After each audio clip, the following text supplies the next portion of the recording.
Maya stood in front of the broken building and counted her money one more time. $14,000 in cash. That was everything she had saved for 7 years. Every dollar from working overtime at the shop, every penny she did not spend on herself, every bit of money she pushed aside for this moment. The building in front of her was falling apart. The paint peeled off the walls like dead skin. The windows were dark and empty. Vines grew through the cracks in the concrete. The sign that hung above the door was so old that nobody could read the words anymore. This was her garage now. She owned it. Maya walked around the property and felt something move inside her chest. This broken place made her feel alive in a way nothing else did. She could see what it could become. She could see the tools hanging on clean walls. She could see the cars driving in for repairs. She could see herself working hard and building something real. The real estate agent, Hayes, had laughed when she told him she wanted to buy this place. He actually laughed. He was standing in his office with his clean shirt and his perfect teeth, and he laughed like she had told him a joke. "This building is worth nothing," had said, shaking his head. "The roof leaks, the foundation is bad, the plumbing does not work, you would be throwing money into a hole."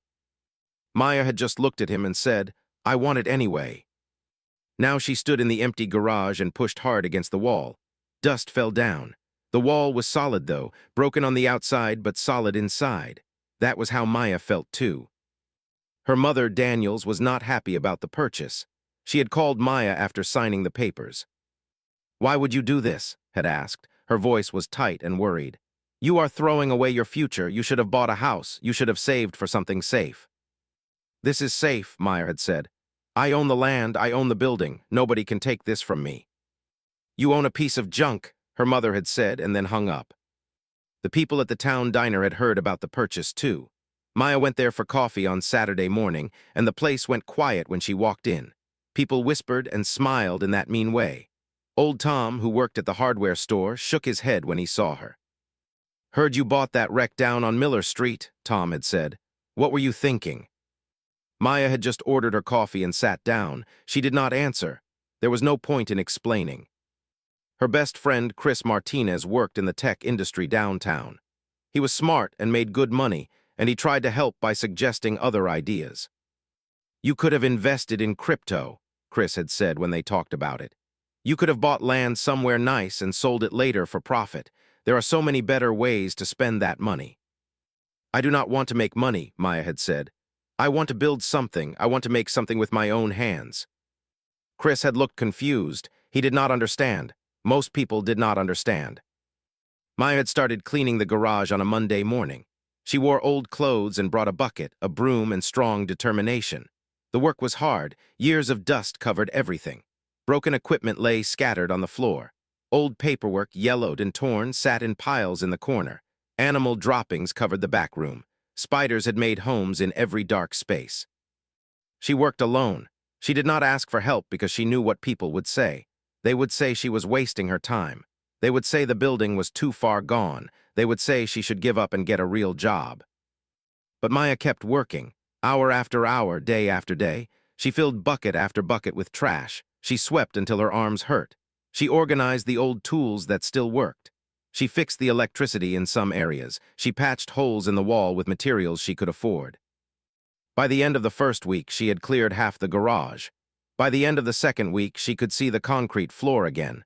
By the end of the month, the space looked different. It looked like a place where work could happen. One morning, while Maya was clearing out the back storage area, she found something strange. Old tools hung on the wall in a specific pattern, not random, not accidental. Someone had arranged them on purpose. The pattern meant nothing to her, but it was deliberate. The previous owner had left marks on the walls too, scratches and lines that looked like they were trying to hide something, or mark something, or remember something. 3 months after buying the garage, Maya decided to dig down into the foundation. The concrete floor had cracks that went deep. She had rented a jackhammer and was prepared to break through and see what lay underneath. The work was dangerous and hard, but Maya did not care. She wanted to know everything about this building. She started in the back corner where the concrete looked oldest. The jackhammer roared and vibrated in her hands. Dust covered her face and made her cough. Piece by piece, the concrete broke apart. And then something strange happened. The concrete gave way, but underneath was not dirt. Underneath was metal. Maya shut off the jackhammer and knelt down to see. She brushed away the dust. The metal was smooth and dark. It was not rusty. It was not corroded. It was polished and clean underneath all that concrete. Someone had buried metal down here on purpose. Someone had covered it up and sealed it with concrete. She worked carefully now. No more jackhammer, just a regular hammer and chisel. She chipped away at the concrete bit by bit. Slowly, a door began to appear. Not a normal door. A metal door with no handle, just smooth metal that seemed to go nowhere. Maya touched it and felt a gentle vibration. Something was inside, something was powered, something was waiting. She found a crack along the edge of the metal door. She worked her fingers into it and pulled. The door did not move. She tried again, still nothing. There had to be a way to open it. There had to be some kind of mechanism. Maya looked at the door more carefully. There was a faint line running across the surface. She followed it with her finger. The line went in a circle. At the top of the circle was a small indentation. She pressed it. The door made a sound, not a loud sound, a soft hum that seemed to come from inside the metal itself. The vibration grew stronger, and then the door slid open. Behind the door was darkness, absolute darkness. Maya brought a flashlight and pointed it inside. She saw a tunnel, not a small tunnel, a tunnel big enough to walk through. The walls were made of the same smooth metal. Lights began to flicker on as she moved forward. Automatic lights, lights that responded to her presence. The tunnel went down, down and down. The air was cool and clean like it was being filtered somehow.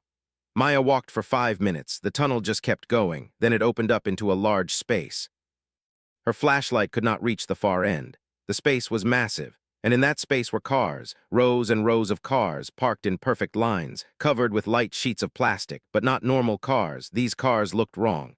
They had shapes that did not match anything she had ever seen. The curves were too smooth. The proportions were strange. Some had wheels that were too thin. Some had bodies that seemed to change color in the light. Maya walked between the rows and her heart beat faster. There were hundreds of cars, maybe more. She walked past one and saw the hood. She touched the metal. It was not metal, it was something else.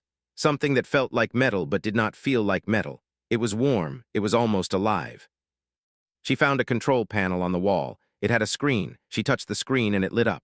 Words appeared, not English words, symbols and codes, but one section had English. It said, "Facility active, 247 vessels stored, all systems operational. Welcome, authorized personnel." Maya stepped back. 247 vessels, not cars, vessels. "Hello," a voice said. Maya jumped and spun around. There was nobody there. "Do not be afraid," the voice said again.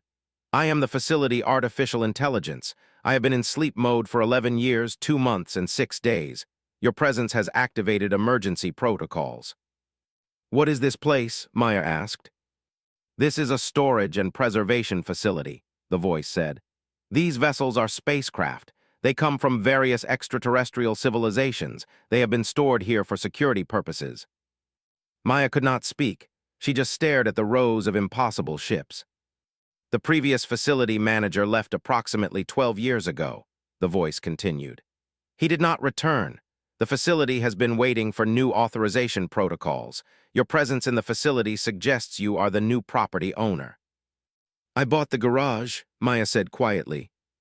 "The surface structure served as a cover," the voice explained. "The real facility exists underground. These vessels represent technology from 7 different alien species. The oldest craft is 15,000 years old. The is 173 years old." "What are they worth?" Maya whispered.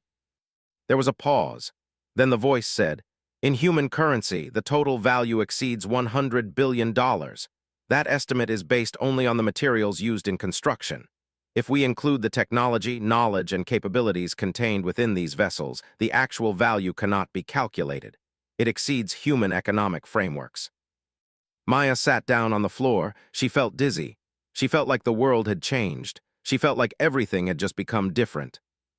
The next day, she called her friend, was a scientist who studied physics at the university. She was smart and careful, and she would know what to do. "I need you to come with me somewhere," Maya had said, "and I need you not to tell anybody." When saw the facility, she cried. She actually cried. She walked between the ships and her hands shook. It took exactly 4 days for the government to arrive. Maya did not know how they found out. She had told only and Chris. Chris would not have said anything, but somehow they knew. And when they arrived, they did not ask permission, they just came. The black SUVs pulled up to the garage on a Thursday morning, 20 of them. Men in dark suits and sunglasses got out. They had badges and weapons and the kind of authority that made you stop arguing immediately. A woman stepped out of the lead vehicle. She was thin and tall, and her face looked like it had never smiled. Her name was Foster. She was a director with the government. She did not introduce herself politely. She just told Maya who she was and what she wanted. "You have found something on this property," Foster said. It was not a question. "How do you know that?" Maya asked. "That does not matter," Foster said. "What matters is that you are going to cooperate with us completely. You are going to give us full access to whatever you have found. You are going to sign documents that say you will not speak about this to anyone, and you are going to understand that national security is at stake." Maya stood in her garage and felt her stomach drop. "These are alien spacecraft," Maya said. "They do not belong to the government, they belong to me. I own this property." Foster smiled, but the smile was cruel. "You own a building," Foster said. "What is under the building belongs to the United States government. It was placed there by government officials for government purposes. If you cooperate, you will be compensated. If you do not cooperate, you will face charges, serious charges, charges that mean prison time." "For what?" Maya asked. "For what crime am I going to be arrested?" "Violation of the Espionage Act," Foster said. "Possession of classified materials, failure to report a national security threat, obstruction of a federal investigation. I can have you arrested in the next 5 minutes. I can have federal agents seize this building and everything in it. And you will have no legal recourse because this facility does not officially exist." Maya felt anger rise up inside her, anger hot and clean. "This is my property," Maya said. "I bought it with my own money. I own the building, I own the ground, I own everything under it, and I want you to leave."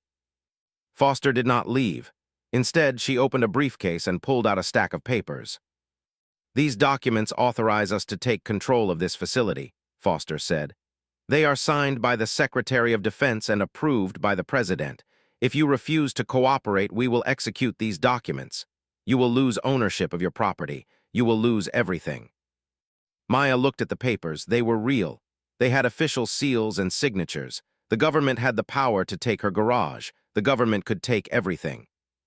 "I want a lawyer," Maya said. "Of course," Foster said. "You can have a lawyer. Your lawyer can review documents that do not officially exist. Your lawyer can argue about property you do not officially own. It will take months, maybe years. In the meantime, we control your garage, your facility, and your discovery, so you can hire a lawyer if you want, but it will not help you." That night, Maya called Chris. She told him everything. She told him about the alien ships and Foster and the documents and the threats. "Do not sign anything," Chris said immediately. "Do not cooperate. There are laws about this. The government cannot just take your property." "They have papers," Maya said. "They have official documents." "So do you," Chris said. "You have the deed to your property. You have the proof that you bought it. You have ownership. Let them take you to court.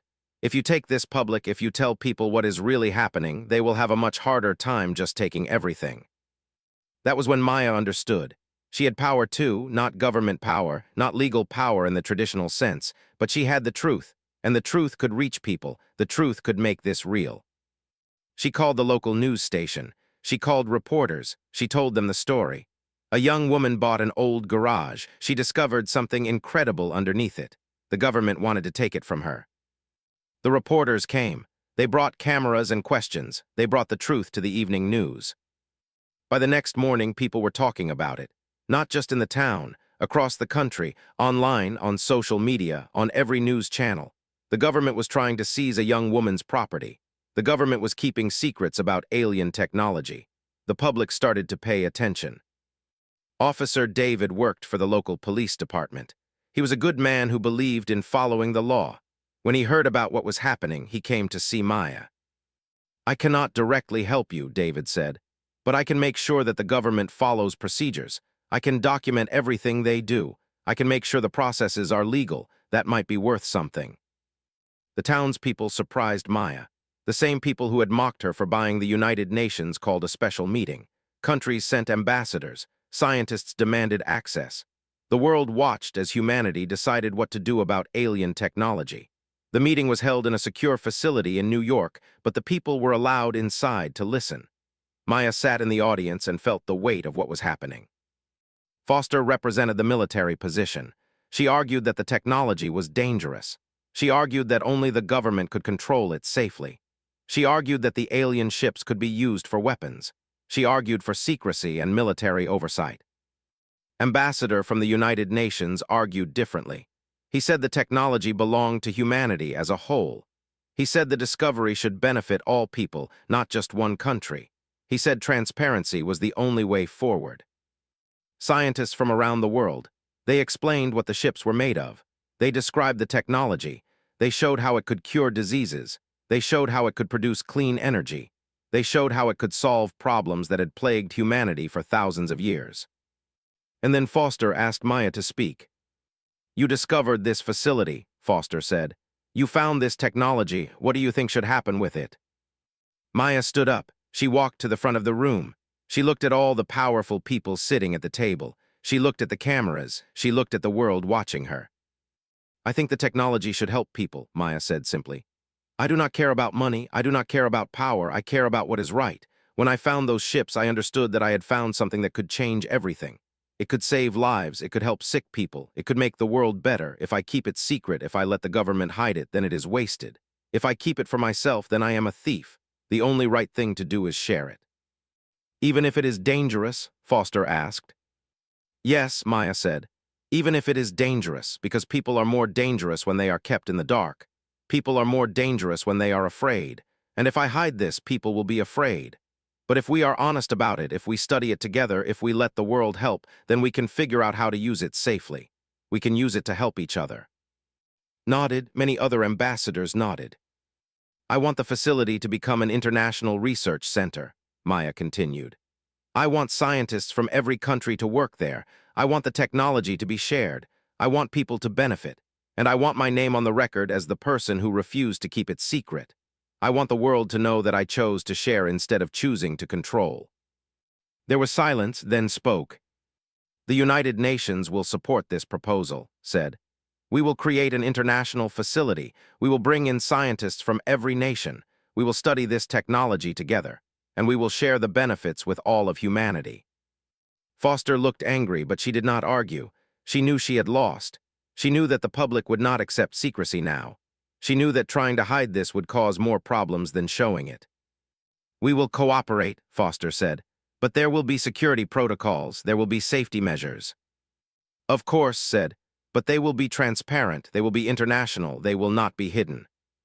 Over the next weeks, the facility was transformed. Scientists from France, Germany, Japan, China, India, Brazil, and dozens of other countries arrived.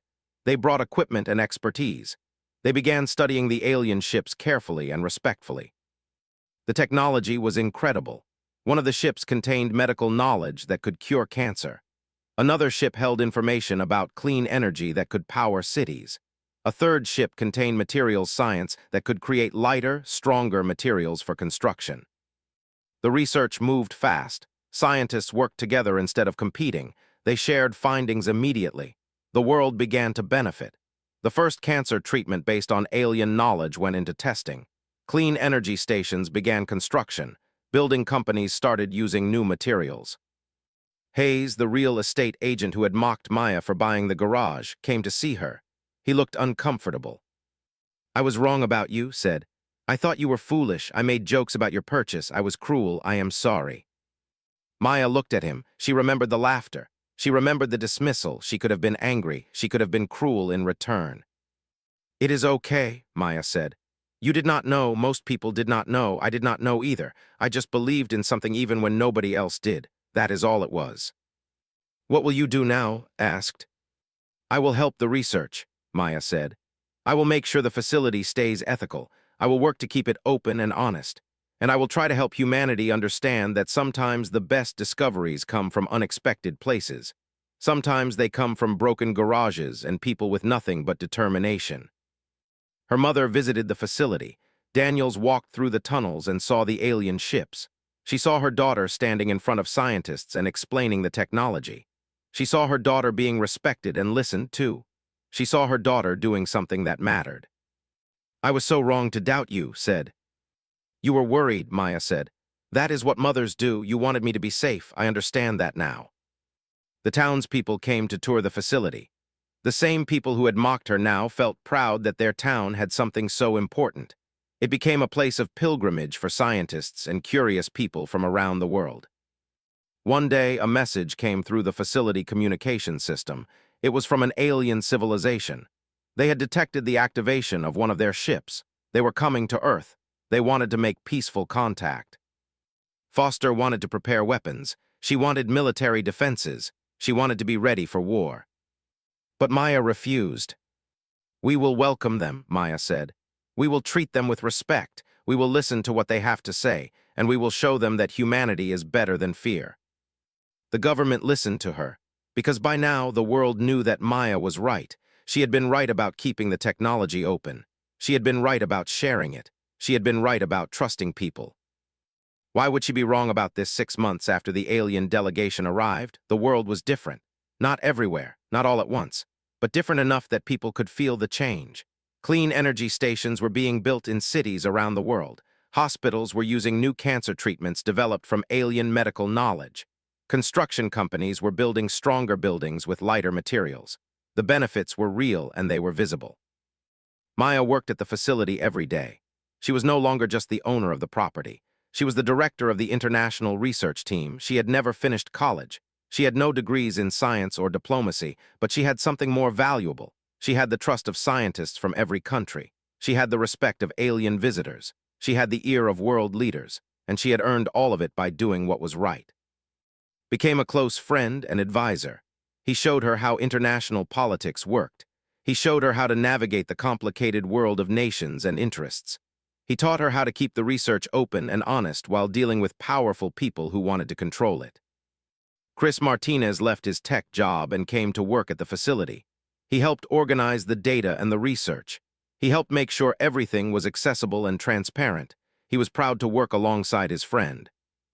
Became the chief scientist of the medical research division. She led the team that developed the cancer cure based on alien knowledge. It was approved for use in humans, and it worked. Patients who were dying survived. Children who had no hope got their lives back. Cried when the first child was cured and went home healthy. The government slowly changed too. Foster did not retire, but she worked differently now. She focused on making sure the facility was secure against real threats, not on hiding knowledge. She never admitted she was wrong about her original approach, but her actions showed that she understood the new reality. Hayes, the real estate agent, became something unexpected. He became the facility's public relations officer. He was good at talking to people. He was good at explaining the research in simple terms. He wrote about the discoveries in newspapers and magazines. He gave speeches about how even small decisions, like whether to mock someone or support them, could have enormous consequences. One day stood in front of Maya. I was cruel to you, said. Not just skeptical, cruel. I made fun of your dreams in front of other people. I said things that were meant to hurt. I remember, Maya said. I cannot change that, said. But I have spent the last 6 months trying to undo that damage. I have been promoting your work. I have been telling people about your courage. I have been trying to prove that people can change. Can you forgive me? Maya thought about it. She thought about the woman she had been, standing in front of the broken garage, being mocked by this man. She thought about how that had made her feel. But she also understood that was trying to be better. Yes, Maya said. I forgive you. Because if we cannot forgive each other, if we cannot let people change and grow, then we are stuck in the past. And the whole point of everything we are doing here is building a better future. Nodded and left, and Maya could see that he was relieved. He was grateful. He was trying to become a better person. The alien visitors asked Maya to help them understand humanity. They asked her to explain human history, human culture, human values. They were fascinated by the fact that humanity had come so close to destroying itself many times and survived anyway. They were impressed by human art and music and storytelling. Why did you welcome us? One of the alien ambassadors asked her. You did not know if we were dangerous. You did not know what we wanted. You showed us no fear. I showed fear, Maya said, but I showed something else too. I showed hope, because I learned something important from all of this. Fear makes you small. Fear makes you do things you regret, but hope, even hope in the face of danger, makes you brave. Hope makes you do things that matter. The ambassador nodded in a way that seemed to transcend species. Understanding seemed to happen in that moment. Across the gap between worlds, two intelligent beings understood each other. Daniels visited the facility often. She would walk through the research areas and watch her daughter work. She would see scientists from different countries working together. She would see technology that was changing the world for the better. And she would feel pride that this had come from her daughter's determination. One day, stood with Maya and looked at the alien ships in their underground home. "I was so worried that you were throwing your life away," said. "I thought you were being foolish and reckless." "I was taking a risk," Maya said. "But it was a calculated risk. I believed in something. I acted on that belief, and it worked out. But even if it had not worked out, I would not regret trying." "That is very wise," said. "No," Maya said. "It is just honest. If I had not tried, I would regret it forever. At least by trying, I gave myself a chance." The townspeople held a celebration for Maya. They had a parade down Main Street. The banner across the street read, "She mocked a mechanic girl, now the world follows her lead." It was a gentle reminder of how quickly things change, how quickly people's judgments can be proven wrong, how quickly the future can be rewritten by one person's courage. Reporters asked Maya for interviews. Television shows wanted her to appear. She became famous, not because she was seeking fame, but because she had done something important and people noticed. But fame did not change her. She still worked long hours at the facility. She still answered her own emails. She still took time to talk to young people who had big dreams. She still remembered what it felt like to be mocked and dismissed. The United Nations asked Maya to speak at their General Assembly. Every country was represented. Every leader was listening. She stood at the podium and looked out at the faces of the world's most powerful people. "I bought a broken garage with my life savings," Maya began. "People mocked me. They told me I was foolish. They told me I was throwing my future away. But I believed that sometimes broken things are broken for a reason. Sometimes they are kept secret because they contain value that powerful people want to control." She paused and looked directly at the camera, directly at the billions of people watching around the world. "I could have let the government take what I found. I could have let them hide it and control it and use it for power. I could have stayed quiet and accepted payment and gone back to my small life. But I chose something different. I chose to share. I chose to trust humanity with the truth, and because I made that choice, we are all better off." Today, children are being cured of diseases that once killed them. Today, cities are using clean energy instead of destroying the planet. Today, we are working together with an alien civilization to build a better future. All of that happened because one person refused to let fear control her. All of that happened because I believed that humanity could be trusted with the truth. So I want to tell everyone watching this, believe in your dreams, even when people mock you, even when people tell you that you are foolish. Believe in what you know is right, and have the courage to trust humanity, because humanity is capable of amazing things when you give it a chance. The assembly stood and applauded. The applause went on for minutes, and Maya understood that she had given voice to something that people wanted to hear. The message that hope was stronger than fear, that one person mattered, that the future could be better if you were brave enough to try. Years passed. The facility became the most important research center in the world. The technology transformed human civilization. Diseases were cured. Energy became clean and unlimited. Poverty decreased. Wars became fewer because nations realized they were more powerful when they worked together than when they fought. The broken garage on Miller Street was transformed into a monument. The town built a museum around it. Every year, thousands of people came to see the place where it all started. They wanted to touch the walls where a young woman had believed in something when nobody else did. Maya eventually stepped down as director of the facility. She trained others to take her place. She wanted to give them the chance to do what she had done. She wanted to show that leadership was not about holding power. It was about building something good and then trusting others to continue the work. She opened a small repair shop in her, not a big business, just a simple place where she fixed things, where she worked with her hands, where she helped people solve problems. She kept a photo in her shop.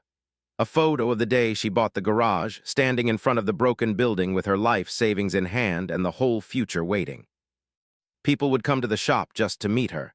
They would tell her how she inspired them. They would tell her that her story gave them courage to do impossible things. And she would listen to every story, because she understood that her journey had mattered, not because of what she found, but because of what she chose to do with what she found. She had been brave when it mattered. She had been honest when it would have been easier to lie. She had trusted humanity when it would have been safer to hide. The mocked mechanic girl had changed the world, not through power or money or military force, but through simple, pure integrity, through the choice to do what was right even when it was hard, through the belief that humanity was better than fear. And in the end, she had been proven right. Everything had started with a broken garage and a girl who believed, and that belief had transformed everything. The alien delegation arrived in peaceful ships. They did not come with weapons. They came with gifts, medical knowledge, energy technology, materials that could change everything. They wanted to share because Maya had shown them that sharing was possible, that humanity could be trusted, that a young woman from a small town had the courage to do the right thing, and because of that, the world was better. Maya stood in the facility and looked at the alien visitors. She looked at the scientists working together. She looked at the technology that was saving lives and helping people. And she understood that sometimes one person, believing in something, can change everything. The mocked mechanic girl had bought a broken garage. And through that broken garage, she had opened a door to a better future for all of humanity. The garage now came to her side. Tom from the hardware store brought supplies. The diner owner brought food. People who had laughed at her dreams now stood with her against the government. Her mother came to the garage. Daniels walked in and looked at her daughter. "I was wrong," said. "I thought you were being foolish, but you were being brave, and I am sorry." Maya hugged her mother. She held her tight and did not let go. Foster was not happy about the media attention. She called a meeting with Maya and told her that the situation had changed. The government could still take the facility, but now they would have to do it publicly. Now they would have to justify it to the American people. Now they would have to admit that alien technology existed. "You have made this complicated," Foster said.